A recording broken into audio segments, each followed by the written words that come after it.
نحمده ونصلي على رسوله الكريم اما بعد فاعوذ بالله من الشیطان الرجیم بسم اللہ الرحمن الرحیم۔ برادران اسلام، ہمارا آج کا موضوع ہے زکات۔ زکات تمام مسلمانوں پر فرض کر دی گئی ہے۔ قرآن حکیم میں جہاں نماز کا حکم موجود ہے وہاں ساتھ ساتھ زکات کا حکم بھی دیا گیا ہے۔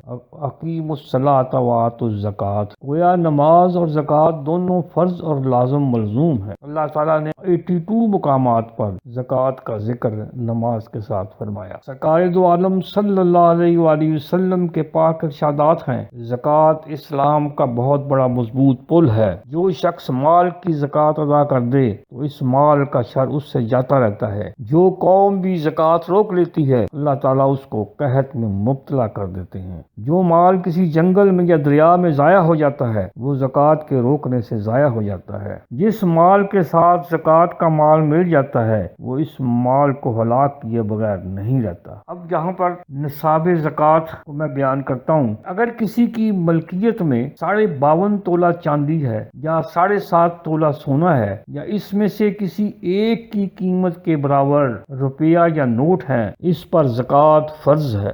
نقد روپیہ بھی سونے چاندی کے حکم میں ہے اور سامان تجارت اگر 52.5 تولہ چاندی کی قیمت کے برابر ہے تو اس پر بھی زکات فرض ہے۔ کارخانے اور مل وغیرہ کی مشینوں پر زکات فرض نہیں، لیکن اس میں جو مال تیار ہوتا ہے اس پر زکات فرض ہے۔ اس طرح جو خام مال کارخانہ میں سامان تیار کرنے کے لیے رکھا ہے اس پر بھی زکات فرض ہے۔ اب زکات کس طرح نکالنی چاہیے؟ بہت سے لوگ تو وہ ہیں جو زکات سے بالکل بے پرواہ ہیں، وہ تو زکات نکالتے ہی نہیں ہیں۔ ان کی سوچ تو یہ ہے کہ یہ 2.5% کیوں دیں، بس جو مال آ رہا ہے وہ آئے۔ دوسری طرف بعض لوگ وہ ہیں جن کو زکات کا کچھ نہ کچھ احساس ہے اور وہ زکات نکالتے بھی ہیں لیکن زکات نکالنے کا صحیح طریقہ اختیار نہیں کرتے۔ اب 2.5% زکات فرض کی گئی تو اب اس کا تقاضا یہ ہے کہ ٹھیک ٹھاک حساب لگا کر زکات نکالی جائے۔ بعض لوگ یہ سوچتے ہیں کہ کون حساب کتاب کر کے کون سارے سٹاک کو چیک کرے، لہذا بس ایک اندازہ کر کے زکات نکال دیتے ہیں۔ اب اس اندازے میں غلطی بھی واقع ہو سکتی ہے اور زکات نکالنے میں کمی بھی ہو سکتی ہے۔ زکات زیادہ نکال دی جائے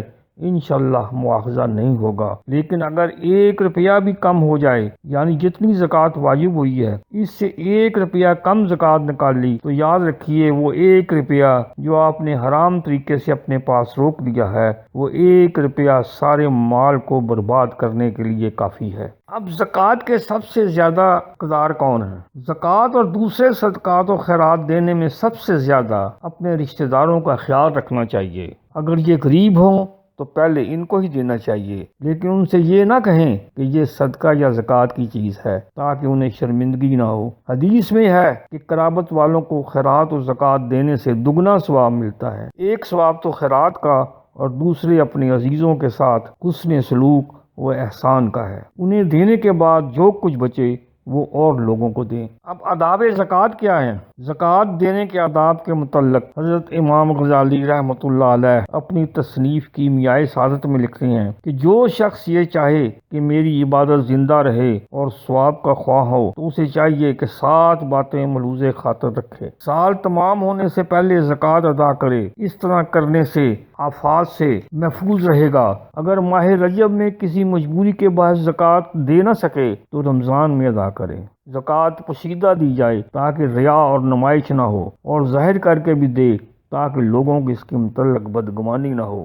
زکات دے کر احسان نہ جتائے، زکات حلال پاک اور طاہر طیب مال سے دے، زکات خوشی سے دے، زکات دیتے وقت مستحقین کو حقارت کی نظر سے نہ دیکھے۔ اب زکات دینے کے کون کون حقدار ہیں؟ زکات کے حقدار فقیر، مسکین، زکات وصول کنندہ، قرض دار، محتاج، مسافر، نیز مفلس طالب علم ہیں۔ اب میرے بھائیوں، میں نے مختصراً زکات کے متعلق یہ بتایا ہے۔ ہم پر یہ فرض ہے، یہ تمام مسلمانوں پر فرض ہے کہ وہ زکات باقاعدگی سے ادا کریں۔ وما علینا الا البلاغ المبین۔